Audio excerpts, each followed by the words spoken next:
कहीं ना कहीं जब भी इस देश में देश की राजधानी के रास्ते की बात कही जाती है तो कहीं ना उत्तर प्रदेश की राजधानी से होकर ही गुजरती है। यदि बात की जाए रास्तों की या बात की जाए चुनावी रास्तों की, या कहीं ना कहीं जो दोनों रास्ते हैं आपस में खूब सिमटे हुए हैं, जो कि लगातार आपको देखने को भी मिलता होगा। जब भी इस देश में राजधानी की बात की जाती है यानी कि दिल्ली की बात की जाती है तो एक बार जरूर कहीं ना कहीं नाम आता है, तो लखनऊ का नाम आता है। लखनऊ वही जो नवाबों की शहर कहा जाता था, और लखनऊ वही जो लगभग 2007 और 2008 में इस विशाल पार्क के लिए जाना गया था।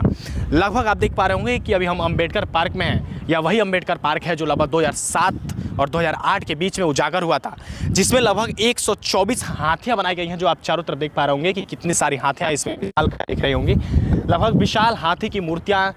ये कहीं ना कहीं मायावती की देन है। और उत्तर प्रदेश एक ऐसा समय रहा है जो मायावती का खूब बोलाबाला रहा हुआ था। 80 लोकसभा सीटों का यह गढ़ रहा है, और साथ साथ 80 लोकसभा की जो सीटें हैं वो उत्तर प्रदेश के साथ साथ पूरे देश की सियासत को अपने मुट्ठी में रखती है।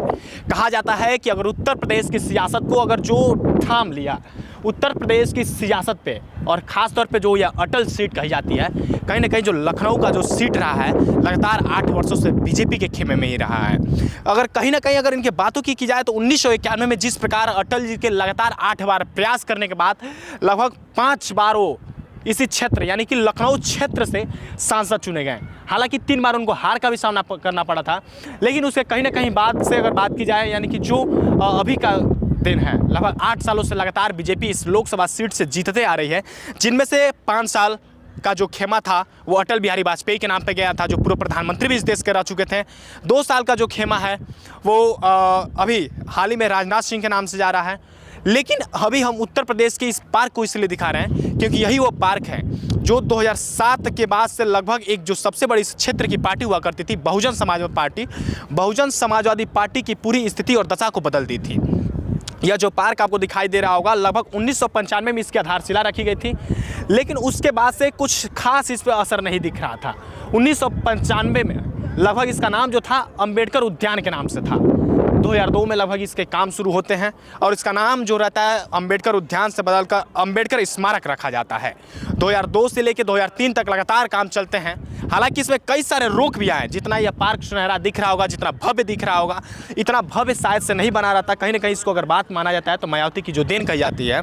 कि 2007 और 2008 के बीच सुप्रीम कोर्ट के कड़े निर्णय के बाद और कई सारे वाद विवादों से घिरे रहने के बाद 2008 में इसकी भव्य कायाकल्प होता है। इसमें कई सारे बदलाव होते हैं। इसकी संरचनाएं, ढांचे जो आप देख पा रहे होंगे, चारों तरफ लाल बलुआ पत्थर जो राजस्थान से मंगाए जाते हैं और इससे बनाया जाता है। हालांकि जितना यह भव्य अंबेडकर पार्क आप लोगों को दिखाई दे रहा होगा, इस अंबेडकर भव्य पार्क को बनाने के लिए कितनी योगदानें दी गई थी, कितनी लड़ाइयाँ लड़ी गई थी, और लगभग लंबे समय तक विवाद रहने के बाद 14 अप्रैल 2008 को मायावती के उद्घाटन में यानी कि मायावती के द्वारा इसका शिलान्यास यानी कि लोगों के लिए खोल दिया जाता है। लेकिन 2008 के बाद से कहीं ना कहीं फिर से एक बार और नाम चेंज होता है और 2014 में आके जो यह अंबेडकर स्मारक कहा जाता था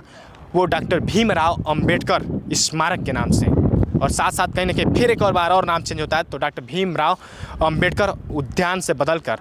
डॉक्टर भीमराव अंबेडकर पार्क रख दिया जाता है। और इसके साथ साथ अगर इस क्षेत्रफल की बात की जाए तो कहीं ना कहीं लगभग 108 एकड़ में पूरा यह फैला हुआ है। और यह सबसे ज़्यादा चर्चा में तब आया था जब 2008 का यानी कि जो समय था,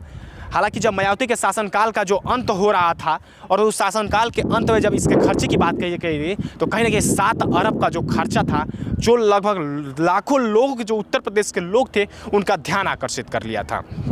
हालांकि अभी हम इसी लखनऊ के इस क्षेत्र में हैं, इस अंबेडकर पार्क में हैं, और यहाँ से सियासत के उस नज़ारे को दिखाने का प्रयास करेंगे और जिस कारणों से इस हमेशा उत्तर प्रदेश की सियासत में भूचाल आया है, बदलाव आया है, उस बदलाव को दिखाएंगे। क्योंकि कहीं ना कहीं उत्तर प्रदेश की सियासत में बदलाव बने रहने का कारण सबसे ज़्यादा यह पार्क रहा था कि बहुजन समाज पार्टी को उत्तर प्रदेश से पूर्णतः समाप्त ही कर दिया था। शायद से उसके बाद आज तक बहुजन समाज पार्टी अपने अस्तित्व को उत्तर प्रदेश की सीमा में नहीं जता पाई थी। हालांकि इस बार जो दावा है वो कहीं ना कहीं बीजेपी फिर से एक बार राजनाथ सिंह को चुनावी मैदान में उतार दी है। लखनऊ कहीं ना कहीं 2 भागों में बटा हुआ है। लखनऊ जो 2 लोकसभा सीटों में आती है, एक लखनऊ लोकसभा सीट और दूसरा जो है मोहनलालगंज जो सीट। हालांकि इस बार बीजेपी ने लखनऊ लोकसभा सीट से राजनाथ सिंह को तो उतारा है, लेकिन कहीं ना कहीं अगर बात की जाए मोहनलालगंज सीट से तो वहाँ से कौशल किशोर पे भी अभी भी भरोसा जताया हुआ है। यह तीसरी बार होगा जब बीजेपी ने लगभग दोनों उम्मीदवारों पर तीसरी बार जताया। जिस प्रकार से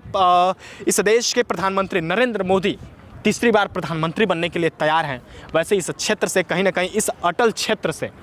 हालांकि ये बीजेपी के खेमे में तो रही है, लेकिन कहीं ना कहीं से इसको अटल सीट कहा जाता है, क्योंकि अटल बिहारी वाजपेयी वो पहले ऐसे व्यक्तित्व थे जिन्होंने लखनऊ को समाजवादी पार्टी के खेमे से निकालकर बीजेपी के खेमे में डाला था। और शायद से वही एक दौर भी रहा था कि बीजेपी को यह सीट हासिल हुई और उसके बाद से लगातार बीजेपी इस सीट से सीट निकालती रही। बहुत सारी यहाँ की खूबियाँ थी, बहुत सारी आपको स्मृतियाँ देखने को मिल जाएंगी। जो विशालकाय आपको अम्बेडकर जी की मूर्ति दिखाई दे रही होगी, इसके ठीक पीछे अम्बेडकरपुर के 4 ऐसे दरवाजे बनाए गए हैं जो गुलाब के फूल के संरचनात्मक हैं। हालांकि विशाल एक कांस्य प्रतिमा भी है जो इस अम्बेडकर पार्क की दशा और दिशा को दिखाती है और इसकी भव्यता को दर्शाती है। इधर देखेंगे तो कई सारे, यानी कि जो